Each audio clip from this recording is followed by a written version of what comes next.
11th class. We are continuing second chapter, that is the structure of atom. Yesterday we were talking about the spectrum.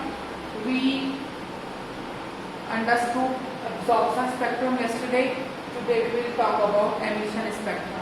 But before I am talking about emission spectrum, once we are revising what the spectrum will.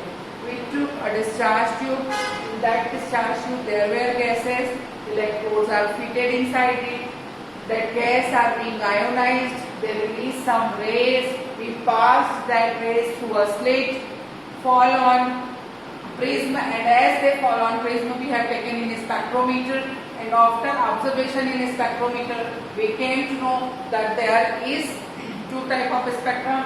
One is emission and another is absorption. We have seen a continuous band of color. That spectrum is considered as a continuous spectrum.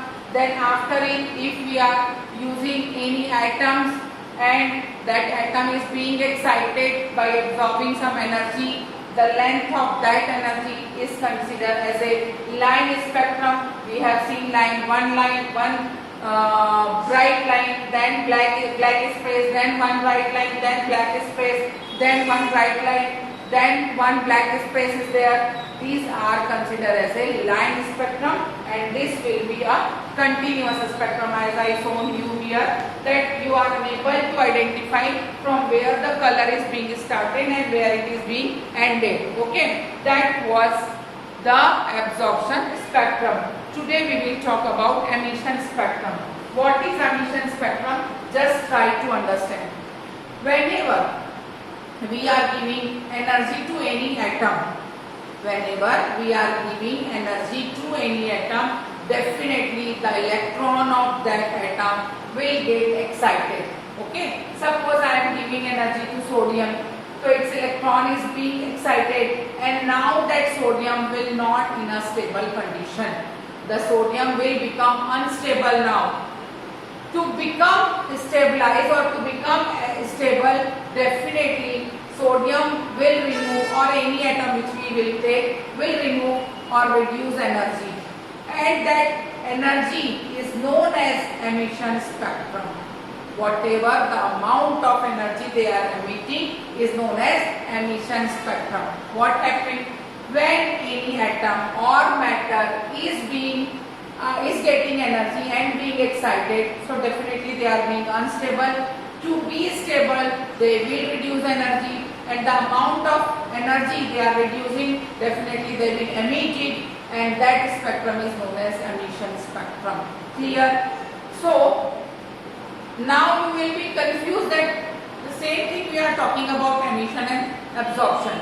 But what is difference? What is a big difference between emission and absorption spectrum? Just see.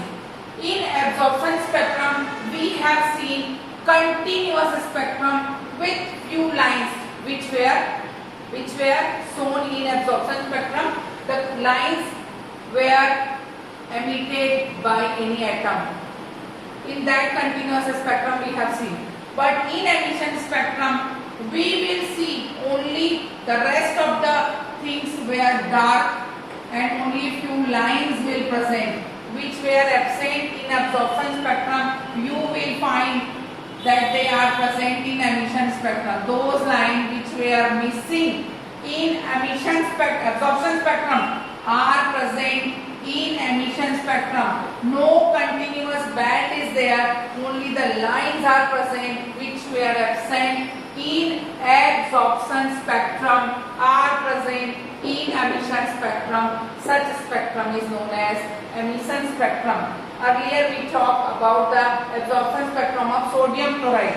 Right now we are talking the emission spectrum of sodium chloride. We got two golden yellow line in sodium spectrum. But if we are going for emission spectrum of sodium chloride, we will take sodium chloride, volatile it, by losing energy they are radiating some radiation, and that radiation is shown as a two black line in the range of 5890 and 5896 angstrom. The golden yellow line seen in absorption spectrum On the same place in emission spectrum you will find two black lines. That spectrum is considered as a emission spectrum. Clear? So this is all about the spectrum.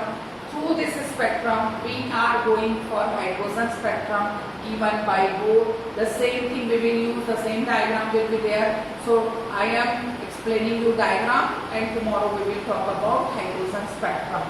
So what we will do, definitely again we will take a discharge tube.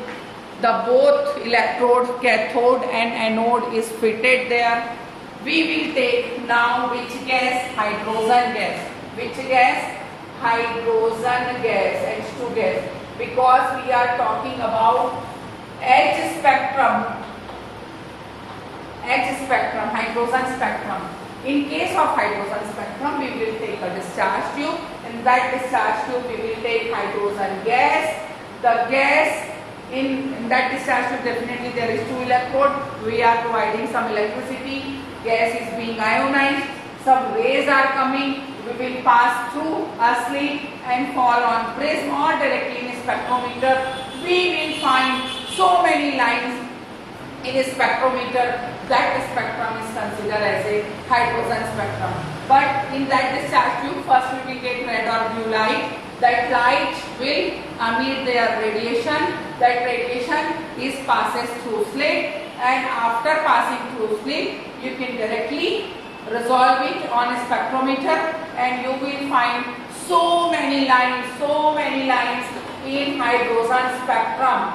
Now the question is arising, there is only one electron in hydrogen atom, so how we can get many more lines here? That we will definitely discuss tomorrow with a big diagram, that how the hydrogen spectrum is happening. Okay, so what I said take a discharge tube.